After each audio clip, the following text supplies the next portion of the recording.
Los compuestos aromáticos son compuestos o cadenas de carbono en forma de anillo que tienen insaturaciones, es decir, dobles enlaces, que son altamente estables. El compuesto aromático por excelencia es el benceno. Vamos a comparar, por ejemplo, este anillo de benceno con este anillo de ciclohexano. Si nosotros pusiéramos a reaccionar bromo bimolecular o dimolecular con el benceno y con el ciclohexano, con el benceno no vamos a obtener ningún tipo de reacción debido a que esta estructura es altamente estable y no va a querer reaccionar con nadie debido a que ya es estable en sí misma.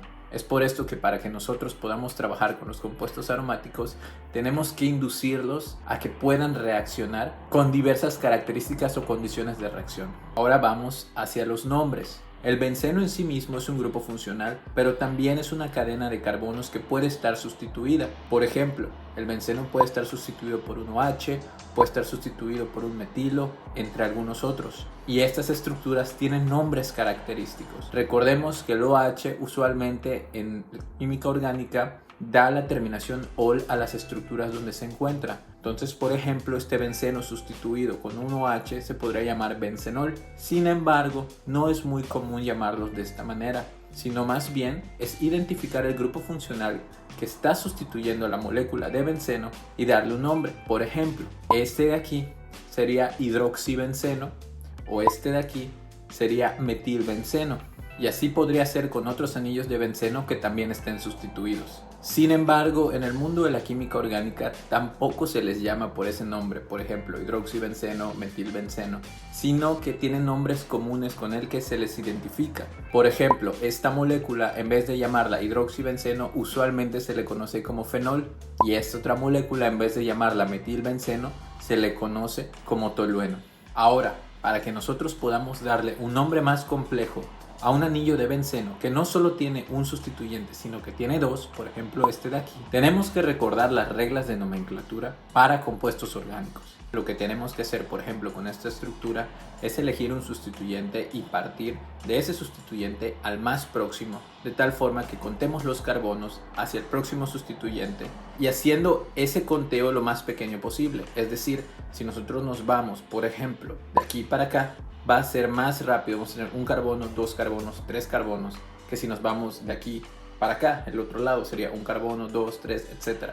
Una vez que ya elegimos eso y ya contabilizamos nuestros sustituyentes, le otorgamos los nombres de acuerdo a la posición, el orden alfabético, etc. Por ejemplo, esa estructura se llamaría 3-cloro, 1-metilbenceno. Si quieren que hagamos un video solamente enfocado en nomenclatura, déjenlo aquí en los comentarios, podemos trabajar en ello. Ahora que ya sabemos cómo se le dan los nombres a los anillos de benceno que están sustituidos una vez o más de una vez, también tienen otros nombres de acuerdo a la posición en la que se encuentran estos dos sustituyentes el uno del otro. También van a recibir otro nombre, también se le puede llamar de otra manera. Por ejemplo, hagamos este otro ejemplo. Imaginemos que tenemos esta molécula, tenemos un tolueno y tenemos un bromo en esta posición, pero también tenemos otro bromo en esta otra posición. Las reglas de nomenclatura para la posición en la que están los sustituyentes son las siguientes. Si están en esta posición van a ser orto, si están en esta otra van a ser meta y si están en esta última van a ser para. Entonces, ¿cómo llamaríamos a estos que están sustituidos? Pues lo podríamos llamar, por ejemplo, 2-bromo-tolueno, pero sin embargo, como están sustituidos de esta manera muy particular, los podemos llamar simplemente orto-bromotolueno o meta-bromotolueno. De esta forma, con todo lo que hemos visto ahora, ya sabemos cómo nombrar un compuesto aromático de acuerdo a los sustituyentes que tenga y las posiciones en las que se encuentran. Vamos a pasar al siguiente criterio importante para los compuestos aromáticos, que es la aromaticidad.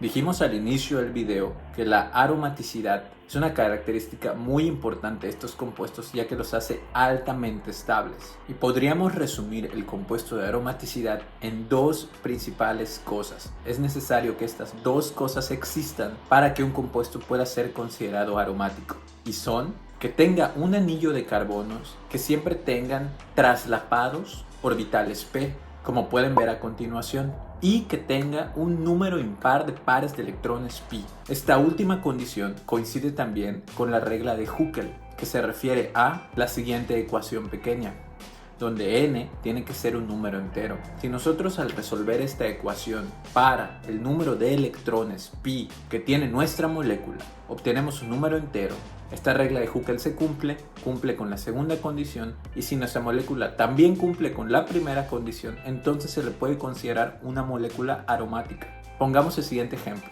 Este compuesto de aquí tiene orbitales p entrelazados, ya que tiene un orbital aquí, otro aquí, otro aquí y otro aquí, y todos podríamos decir que están entrelazados. Es decir, va a haber una deslocalización de los electrones y se van a estar moviendo entre orbitales p en toda la molécula. Ahora bien, cumple con la primera característica. Podríamos decir que casi es un compuesto aromático. Sin embargo, si nosotros nos vamos a la segunda característica, ya de entrada podemos ver que no tenemos un número impar de pares de electrones pi. Pero si nos queda alguna duda, podemos aplicar la regla de Huckel. Vamos a utilizar la siguiente ecuación. 4n más 2 va a ser igual al número total de electrones pi que tengamos. Como tenemos un electrón pi en un carbono y otro en otro, recordemos que por cada enlace pi vamos a tener dos electrones. Entonces tenemos 1, 2, 3, 4. Si nosotros resolvemos esta ecuación para n, vamos a obtener lo siguiente. N es un número fraccionario, no es un número entero. A pesar que este compuesto cumple la primera regla de aromaticidad, la primera condición, no cumple la segunda. Por lo tanto, en vez de ser un compuesto aromático, se le conoce como un compuesto antiaromático. No completamente no aromático, sino antiaromático, ya que cumple una regla pero no cumple la otra. Si no cumpliera ambas, sería un compuesto no aromático para nada. Ahora hagamos el mismo ejemplo pero con el benceno. El benceno, al igual que la anterior molécula, tiene orbitales p que pueden ser traslapados, es decir, que están en la misma posición. Tiene uno aquí, otro aquí, otro aquí, otro aquí, otro aquí. Así que cumple la primera regla. Y también, si nosotros resolvemos la regla de Huckel, nos podemos dar cuenta que el resultado de n va a ser 1, es decir, cumple también la segunda condición, por lo tanto el compuesto benceno es aromático. Ahora bien, ¿qué pasa con los compuestos que tienen orbitales p que se pueden traslapar, pero que también tienen un par libre de electrones? Por ejemplo, el siguiente. Nosotros sabemos que, por ejemplo, si tenemos una molécula con un par libre de electrones, podría actuar como una base. Les dejo el video aquí arriba por si quieren saber un poquito más. Podría tomar un protón, como ven a continuación en la siguiente reacción, podría desprotonar una estructura y obtener lo siguiente. Sin embargo, esta reacción con esta molécula no ocurre. ¿Por qué? Porque ese par de electrones allí no está disponible para tomar un protón, porque ese par de electrones ahí está participando en la deslocalización de este compuesto, porque este compuesto es aromático. ¿Por qué? Porque este par de electrones de aquí se encuentra en un orbital p en vez de un orbital sp2, por lo tanto está participando en el traslape de los demás orbitales p de la molécula. No está en un orbital sp2 que puede desprotonar a otra molécula y formar el compuesto que vimos al inicio, o sea, porque eso afectaría la estabilidad. Y recordemos una vez más que las moléculas siempre van a buscar los estados más bajos de energía y más estables. Si quieres tener una idea un poco más clara de qué es la hibridación, si no te quedó muy claro el concepto de sp2, te dejo el siguiente video también. Te recomiendo que lo veas, a lo mejor te puede ayudar a entender un poquito más este concepto. Sin embargo, imagina que tenemos la siguiente molécula. En esta molécula,